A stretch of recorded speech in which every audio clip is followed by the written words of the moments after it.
নমস্কার। আজকে ভোরবেলা শনিবার। আমি আছি স্পেনের বার্সেলোনা সিটি থেকে 20 মিনিট দূরত্বে বাস রাইডে ভিলাদিকান্স বলে একটা ছোট্ট শহর। কি সুন্দর, না দেখলে বিশ্বাস করা যাবে না।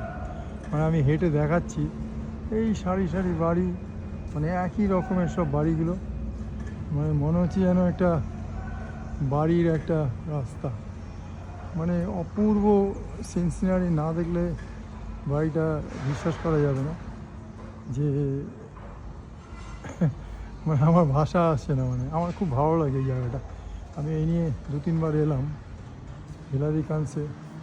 এই রাস্তাটা এইভাবে চলে গেছে, মানে অপূর্ব অপূর্ব, মানে একদম ছবির মতো। কোনো কিছু নেই, রাস্তায় ফাঁকা, লোকজন নেই, বাড়ির সামনে গাড়ি। একদম মনে হচ্ছে যেন ভিলাদিকান্স একটা শান্তির পরিবেশ। মানে এটা বার্সেলোনা সিটি থেকে 20 মিনিটের দূরে। হ্যাঁ, মানে আমার ভীষণ পছন্দের জায়গা। ঠিক আছে, সবাই ভালো থাকবেন। আমি এখানে ঘুরছি, আসছি, এইদিকে হচ্ছে আমি আছি এখানে। সবাই ভালো থাকবেন, বাই বাই।